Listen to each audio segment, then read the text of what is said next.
नमस्कार।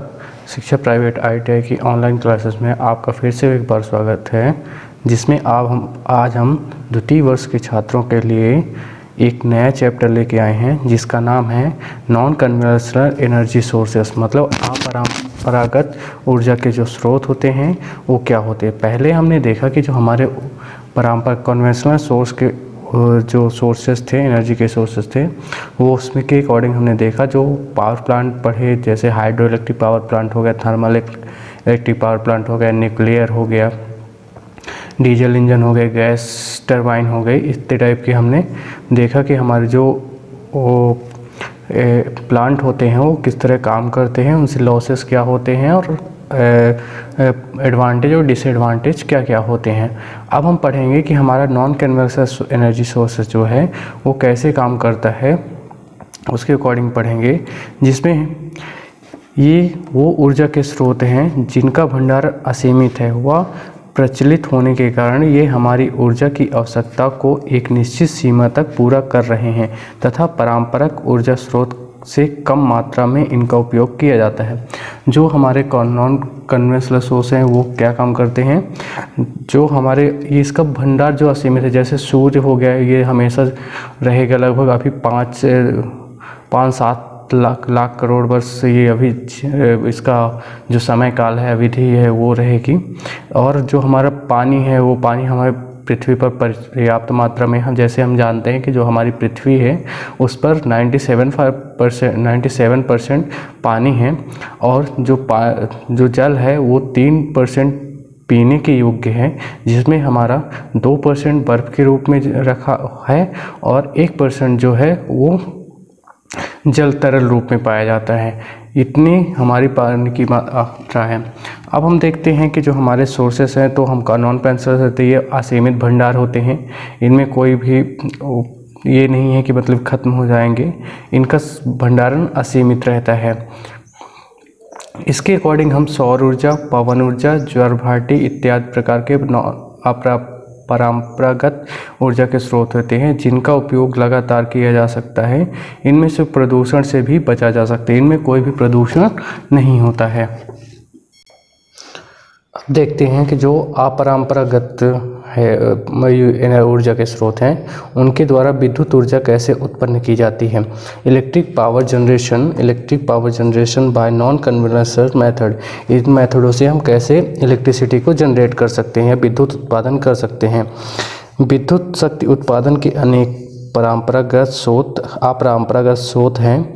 प्रदूषण रहित होने के कारण इसका वर्तमान में अधिक महत्ता बढ़ जाती है। जो इसकी महत्ता है, ये प्रदूषण रहित होता है, इसमें कोई भी प्रदूषण नहीं होता, तो इसके लिए इसकी जो इफ़िशियंसी है वो अधिक होती है। जैसे अब कौन कौन से हमारे एनर्जी के सोर्सेस होते हैं जो इलेक्ट्रिक पावर जनरेट कर सकते हैं। पहला होता है सोलर एनर्जी सोर्सेस, दूसरा होता है बायो एनर्जी सोर्सेस, तीसरा होता है विंड एनर्जी सोर्सेस, चौथा होता है माइक्रो हाइडल एनर्जी सोर्सेस, पांचवा होता है टाइडल वेव एनर्जी सोर्सेस। इतने टाइप के ये सोर्सेस होते हैं। तो हम देखते हैं कि अब इतने टाइप के जब सोर्सेस होते हैं तो हमें इनका प्रयोग कैसे करना चाहिए, कैसे हम इनसे इलेक्ट्रिसिटी को जनरेट कर सकते हैं। तो सबसे पहले लेते हैं हम सोलर एनर्जी सोर्सेस के बारे में। जो हमारे सोलर एनर्जी सोर्सेस होते हैं वो कैसे काम करते हैं और कैसे उपयोग में लाया जा सकता है इनको। सौर ऊर्जा का एक विशाल स्रोत है। इसमें हमेशा ऊर्जा विकिरण सभी दिशाओं में होती रहती है, परंतु पृथ्वी एवं अन्य ग्रहों में उत्सर्जित ऊर्जा का कुछ भाग ही प्राप्त करते हैं। सूर्य से उत्सर्जित होने वाली ऊर्जा को सौर ऊर्जा कहते हैं। ये सौर ऊर्जा स्रोत है, तो इसमें क्या होता है कि जो हमारे सूर्य है वो अनेकों बहुत विशाल भंडार, जो ऊर्जा का सोर्स है वो एकदम बहुत सारा है, उसके अंदर बहुत सारी एनर्जीज हैं। तो हम इसको हमेशा इसकी जो विकिरण रेडिएशन होता है, जो परावैंगिक किरणें होती हैं, हमेशा फैलती रहती है, बाहर की ओर निकलती रहती हैं। इनका कुछ भाग ही हम ग्रहों तक पहुंचा सकते हैं। इनमें जो उत्सर्जित होने वाली ऊर्जा है वो सौर ऊर्जा के रूप में जानी जाती है। सूर्य की अनुमानित आयु 4.6 × 10 9 साल है। लगभग अगले 5 × 10⁻9 साल तक यह ऊर्जा को विकसित है। मतलब अभी हमारी जो सूर्य है वो आधी उम्र पार कर चुका है और आधे से अधिक अभी उसकी उम्र है। मतलब अभी इतने साल तक ये अपनी ऊर्जा देता रहेगा। पृथ्वी पर सूर्य की ऊर्जा का उत्सर्जन की दर लगभग 63.11 मेगावाट पर मीटर स्क्वायर है। जैसा कि हम जानते हैं कि सूर्य बहुत समय से ऊर्जा का उत्पादन कर रहा है। इस कारण ये सूर्य निरंतर चलने वाली नाभिकीय संलयन अपक्रिया, जो हमारे सूर्य पर जो क्रिया होती है वो नाभिकीय संलयन होती है। और न्यूक्लियर पावर प्लांट जो चलते हैं न्यूक्लियर फ्यूजन मतलब नाभिकीय विखंडन के कारण होते हैं। इनमें क्या होता है, नाभिकीय संलयन होता है सूर्य पर। 2 हल्के नाभिक आपस में संयुक्त होकर एक भारी नाभिक बनाने की प्रक्रिया नाभिकीय संलयन कहलाती है। जैसे हमारे ये 2 अणु हैं और ये दोनों अणु आपस में मिलकर एक भारी अणु बनाएंगे। जैसे इसका 1 किलो वजन है, इसका भी 1 किलो वजन है, तो ये दोनों मिलकर 2 kg का वजन निर्माण करेंगे। मतलब ये कहलाता है 2 अणुओं को आपस में जोड़ना ही नाभिकीय संलयन कहलाता है। इसके अकॉर्डिंग हम क्या करेंगे, इसके अकॉर्डिंग जो हमारा होता है तो सूर्य पर जो क्रिया होती है वो नाभिकीय संलयन होती है। मतलब 2 अणु आपस में जुड़ते हैं और बहुत ज़्यादा ऊर्जा उत्पन्न करते हैं। सूर्य का बाहरी पृष्ठ का तापमान लगभग जो तापमान होता है वो लगभग होता है 6.3 केल्विन होता है। फिर आंतरिक भाग का तापमान लगभग 2 × 10⁷ केल्विन होता है। फिर इतना तापमान होता है। बाहरी सतह में इतना तापमान पाया जाता है 6.2 × 10⁻³ केल्विन। और जो आंतरिक भाग का तापमान है वो 2 × 10⁷ केल्विन होता है। जो सूर्य का कुल वजन लगभग 90% है, जिसमें कुल वजन जो है लगभग 90% उसमें हाइड्रोजन और हीलियम पाया जाता है और शेष 10% हल्की धातुएं पाई जाती हैं। तो सोलर एनर्जी जो सूर्य के बारे में होता है, इसमें क्या होता है कि जो पृथ्वी पर जो जितनी विकिरणें आती हैं, सूर्य का प्रकाश पड़ता है, उपस्थिति पेड़ पौधों पर पहुँचने वाली सौर ऊर्जा का लगभग 1% प्रकाश संश्लेषण की क्रिया में लगाया जाता है। फिर देखते हैं कि सोलर सेल क्या होते हैं। अब ये कैसे काम करते हैं। सेल का हम ये जानते हैं, सेल एक जो ऐसी युक्ति होती है जो रासायनिक ऊर्जा को विद्युत ऊर्जा में परिवर्तित करती है, सेल कहलाती है। अब सोलर का मतलब होता है, सोलर जो होगा वो सूर्य के अकॉर्डिंग आएगा। तो सोलर सेल क्या होते हैं उनको देखते हैं। सोलर सेल एक ऐसी युक्ति है जो सौर ऊर्जा को विद्युत ऊर्जा में परिवर्तित करते हैं। सोलर को सोलर फोटोवोल्टेइक सेल भी कहा जाता है। जो इनका नाम है वो सोलर फोटोवोल्टेइक सेल भी के नाम से भी जाना जाता है। इसमें मोस्टली सिलिकॉन या गैल्वेनियम आर्सेनाइड से निर्मित होते हैं। सोलर सेल की संरचना इस प्रकार होती है कि सूर्य की किरणें जब सतह पर सीधे आपतित होती हैं तो अधिक मात्रा में धारा उत्पन्न करने हैं तो सोलर सेल की सतह का क्षेत्रफल अधिक रखा जाता है। मतलब अगर हमें ज़्यादा क्षेत्रफल चाहिए, जैसे कि हम ये डायग्राम में देखते हैं, हम एक सोलर सेल लगाते हैं और इस पर सूर्य की किरणों को आपतित करते हैं। अब यहाँ पास जो सोलर सेल होगा, जितने इसमें सूर्य के प्रकाश की मात्रा पड़ेगी उतने ज़्यादा ये सोलर एनर्जी को मतलब इलेक्ट्रिसिटी जनरेट करेगा। अब हम देखते हैं कि जो सोलर सेल होते हैं उसका सिद्धांत किस सिद्धांत पर काम करते हैं। तो सोलर सेल फोटोवोल्टेइक प्रभाव पर कार्य करती है, जिसके अनुसार जब सौर ऊर्जा किसी निश्चित पदार्थ से टकराती है तो वो विद्युत ऊर्जा उत्पन्न करने लगते हैं। जैसे कि हम किसी भी अगर तल पर कोई भी इलेक्ट्रिसिटी डालते हैं तो हम ये देखते हैं कि वो चीज़ गर्म होने लगती है। जब गर्म होती है तो उसमें से इलेक्ट्रॉन क्या होते हैं, इधर उधर भागने लगेंगे। तो यही प्रक्रिया सोलर से फोटोवोल्टेइक सेल पर होती है। जैसे उसमें प्रकाश पड़ता है वो सेल गर्म होते हैं और गर्म होने के बाद वो इलेक्ट्रॉनों को वितरित करने लगते हैं। हम ये जानते हैं कि जो हमारे अणु होते हैं वो हर जगह विद्यमान होते हैं, तो वो क्या करते हैं, इलेक्ट्रॉन को एक मार्ग से होते हुए गुजारते हैं, जिससे क्या होता है, इलेक्ट्रिसिटी उत्पन्न होने लगती है। फिर अब देखते हैं कि सोलर वोल्टेइक सेल जो होते हैं वो कैसे, ये जो सोलर सेल होते हैं, जब सौर ऊर्जा की Pn संधि पड़ती है तो सूर्य का प्रकाश आपतित फोटोन को अवशोषित कर लेता है, जिससे मुक्त इलेक्ट्रॉन होते हैं मुक्त और एक ओर बहने लगते हैं। जैसा कि इस डायग्राम में दिखाया गया है, इस पर एक सूर्य की प्रकाश पड़ रही है, फोटोन विकिरण हो रहा है। एन टाइप अर्धचालक लगाए गए हैं और पी टाइप अर्धचालक। एन टाइप अर्धचालक में सिलिकॉन हो सकता है और इसमें जर्मेनियम और आर्सेनाइड भरा जाता है। तो इसमें क्या हो रहा है, इलेक्ट्रॉन पोल जो हैं होल और बिंदु के रूप में रहते हैं, तो होल एक दूसरे से क्या होंगे, दूर भागेंगे, तो ये एक पॉजिटिव साइड इधर से इलेक्ट्रिसिटी जाएगी और इधर से निगेटिव इलेक्ट्रिसिटी जाने लगेगी।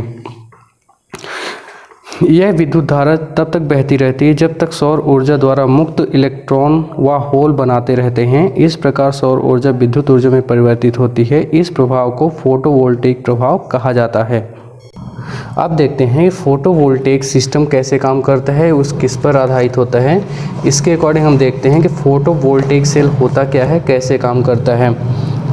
सोलर फोटोवोल्टेइक सेल सिस्टम वह सिस्टम है जिसमें सौर ऊर्जा को डीसी विद्युत धारा उत्पन्न की जाती है, जिसके पश्चात डीसी लोड द्वारा विद्युत ऊर्जा को बैटरी में संग्रहित कर लिया जाता है। इस डीसी धारा को एसी धारा में परिवर्तित किया जा सकता है। इस गुण के कारण आजकल एसपीवी मतलब फोटोवोल्टेइक सिस्टम जो होता है वो उस सिस्टम का प्रयोग किया जाता है। सोलर फोटोवोल्टेइक सिस्टम का उपयोग किया जाता है, इसे एसपीवी कहा जाता है। अब जैसे हम देखते हैं इस डायग्राम के अकॉर्डिंग, हम पहले क्या कर रहे हैं, जब हमें सोलर सेल का पूरा सिस्टम का अरेंजमेंट करना होगा तो हम क्या क्या क्या चीज़ें चाहिए, कैसे उनको अरेंजमेंट करना है।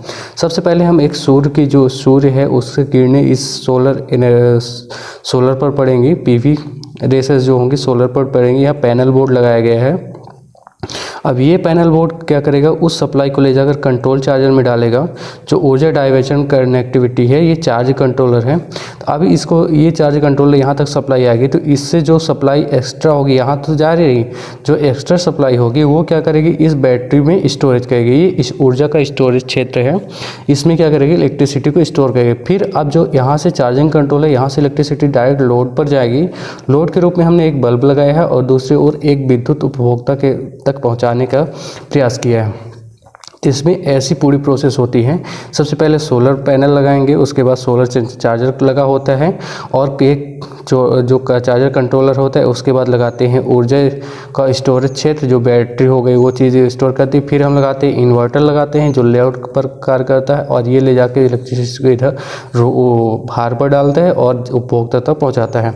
इसमें जो स्टोरेज इसलिए प्रयोग किया जाता है क्योंकि जो हमारे रात के समय होते हैं वहाँ तो सूर्य उपस्थित नहीं होता।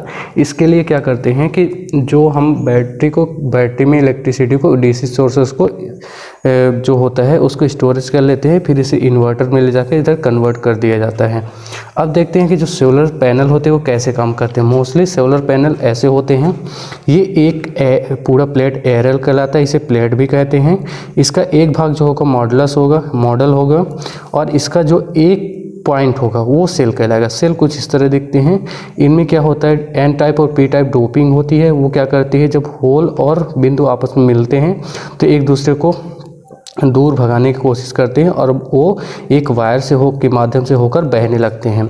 तो ये पूरा प्लेट होता है, एरे बोलते हैं इसे, ये मॉडल होता है, ये सेल होते हैं। फोटोवोल्टिक सिस्टम के कुछ जो पार्ट होते हैं, कंपोनेंट होते हैं, क्या क्या होता है। पहला तो सोलर पैनल होता है। ये होता क्या है, अधिक मान की विद्युत धारा प्राप्त करने के लिए सोलर सेलों का एक समूह बनाते हैं जिसे सोलर पैनल कहते हैं। ये सोलर पैनल होगा, जो एक सेलों का समूह होगा वो सोलर पैनल कहेगा। फिर सोलर मॉडल क्या होता है, इसमें जब विभिन्न सोलर सेलों की अधिकतम डीसी पावर उत्पन्न करने के लिए एक श्रेणी क्रम में जोड़ा जाता है तब सोलर मॉडल होता है। ये सोलर मॉडल एक से अधिक सेलों को क्या कर रहे हैं, आपस में श्रेणी क्रम में जोड़ रहे हैं, वो कहलाता है मॉडल। फिर जो सोलर जनरेटर होता है या सोलर एरे बोलते हैं, आवश्यकता अनुसार आउटपुट वोल्टेज प्राप्त करने के लिए सोलर मॉडल के श्रेणी क्रम में जुड़ने वाले पर्याप्त संरचना सोलर एरे कहलाते हैं। इसमें सोलर जनित्र भी कहा जाता है। इसमें क्या होगा, ये आपस में सब श्रेणी क्रम में, ये जो सेल होंगे सब आपस में श्रेणी क्रम में जुड़े होते हैं। फिर एक इन्वर्टर लगाया जाता है। सोलर फोटोवोल्टेइक सिस्टम को वोल्टेज स्तर या वैद्युतिक ऊर्जा निर्माण स्तर में परिवर्तित करने के लिए एक इन्वर्टर का प्रयोग करते हैं। सोलर यहाँ पास जो हमारा ये लगाया गया है, ये लोड, ये इन्वर्टर है। इसमें क्या होता है कि जो सोलर इन्वर्टर है वो सोलर फोटोवोल्टेइक सिस्टम का एक महत्वपूर्ण उपकरण होता है जो डीसी इनपुट को एसी आउटपुट में परिवर्तित करता है। फिर चार्ज कंट्रोलिंग सिस्टम क्या होता है, वह युक्ति जो बैटरी को अधिक चार्ज या अधिक डिस्चार्ज होने से बचाती हो, चार्ज कंट्रोलर कहलाती है। ये जो चार्ज कंट्रोलर लगा हुआ है। फिर अब लोड क्या होता है, लोड वह वैद्युतिक उपकरण है जो सोलर सिस्टम द्वारा प्रदत्त ऊर्जा का उपभोग करे, मतलब कंज्यूम, खर्च करे, वो कहलाता है लोड। जो भी कोई भी इलेक्ट्रिसिटी है उसको अगर खर्च करता है तो वो कहलाता है लोड। फिर हम बात करते हैं कि सोलर पैनल क्या होते हैं। सोलर सेल, एक सोलर सेल पैनल की बड़ी संख्या में सेलों का एक निश्चित प्रतिरूप में व्यवस्थित किया जाता है। सोलर सेल पैनल एक सामान्य सोलर सेल की तुलना में अधिक ऊर्जा प्रदान करते हैं। जो सोलर सेल होते हैं तो एक सेल की तुलना में जो सोलर पैनल होता है वो अधिक ऊर्जा, क्योंकि उसमें बहुत सारे सेलों का समूह होता है तो अधिक ऊर्जा पैदा करता है। अब प्रिंसिपल क्या होता है इसका, कैसे सिद्धांत प्रकार, सोलर पैनल फोटोवोल्टेइक के प्रभाव पर कार्य करता है, जिसके अनुसार जब सौर ऊर्जा एक निश्चित पदार्थ से टकराती है तो उसमें विद्युत धारा उत्पन्न होने लगती है। और सोलर सेल का कार्य सिद्धांत सोलर सेल के समान ही होता है। सोलर पैनल का जो कार्य सिद्धांत होता है वो सोलर सेल के, क्योंकि उसमें सेल ही लगाए जाते हैं तो उसी के अकॉर्डिंग चलता है। फिर देखते हैं कि ऑपरेशन ऑफ सोलर पैनल कैसे काम करता है। फोटोवोल्टेइक सोलर पैनल विद्युत उत्पन्न करने के लिए ऊर्जा के रूप में सूर्य का प्रकाश को अवशोषित करता है। और प्रत्येक सोलर पैनल की पीवी सेल, मतलब जो होता है फोटोवोल्टेइक सेल होती हैं जो सूर्य के प्रकाश को विद्युत में बदलती हैं। जो हमारी चार्जेस होगा वो क्या करेगा, उस सेल को उसमें चेंज कर देता है। जैसे इस डायग्राम में हमने दिखाया है कि जो हमारा सूर्य है उसका प्रकाश सोलर पैनल पे पड़ रहा है। सोलर पैनल के बाद चार्जिंग कंट्रोलर लगाया गया है यहाँ पास। उसके बाद डीसी आउटपुट हम यहाँ से निकाल के इस बैटरी में स्टोरेज कर रहे हैं। फिर इस स्टोरेज के बाद इन्वर्टर लगाया गया है। इन्वर्टर सीधे लोड में जोड़ गया। जो येलो कलर की पट्टी है वो पॉजिटिव इंडिकेट कर रही है, पॉजिटिव। जो ब्लैक कलर की पट्टी है वो निगेटिव इंडिकेट कर रही है। फिर पीवी सेलों द्वारा उत्पन्न डीसी का उपयोग सीधे घरेलू उपकरणों में नहीं किया जा सकता है, इसलिए सोलर पैनल के साथ एक इन्वर्टर को संयोजित किया जाता है जो डीसी को एसी में परिवर्तित करती है। फिर देखते हैं कि जो सोलर कांस्टेंट होता है या सोलर नियतांक क्या होता है।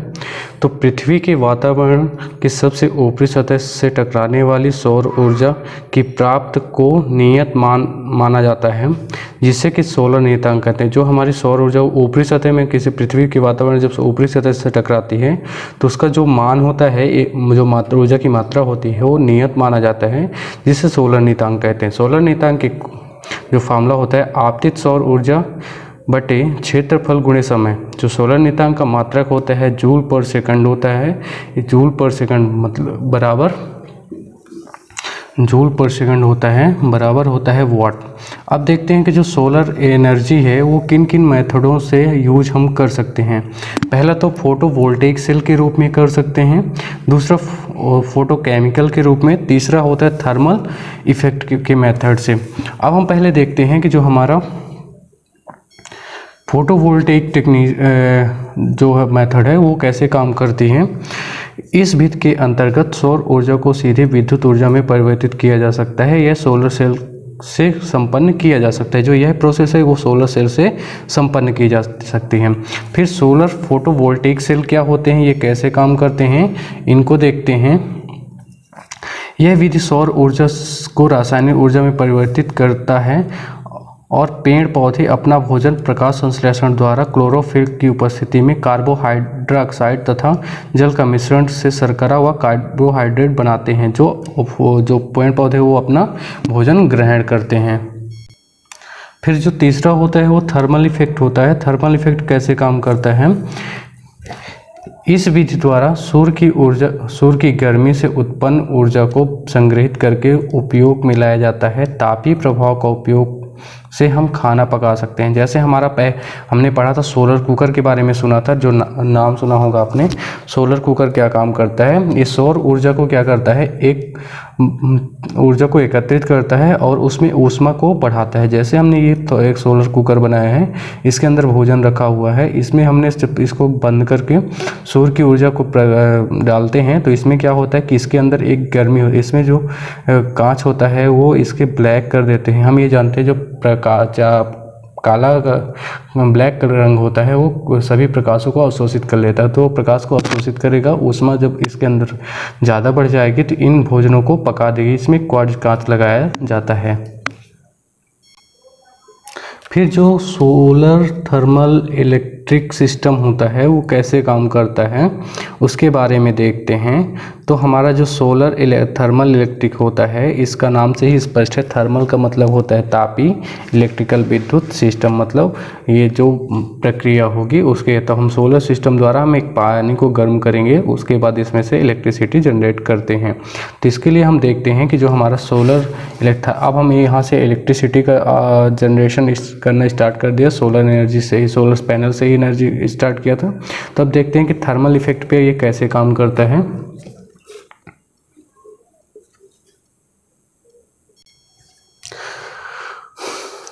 सौर तापीय विद्युत प्रणाली के अंतर्गत सौर ऊर्जा को यांत्रिकी व वैद्युत ऊर्जा में परिवर्तित किया जाता है। सौर ऊर्जा को यांत्रिकी अथवा वैद्युतिक ऊर्जा में परिवर्तित करने के लिए एक संग्राहक की आवश्यकता पड़ती है, जो क्या करता है उस स्टोर करता है। जैसे इस डायग्राम में दिखाया गया है कि यहाँ से हमारी सूर्य की प्रकाश आपतित हो रही है, यहाँ सोलर पैनल लगाया है। अब ये पंप है एक प्रकार का जो क्या करता है हीटनेस पैदा करता है।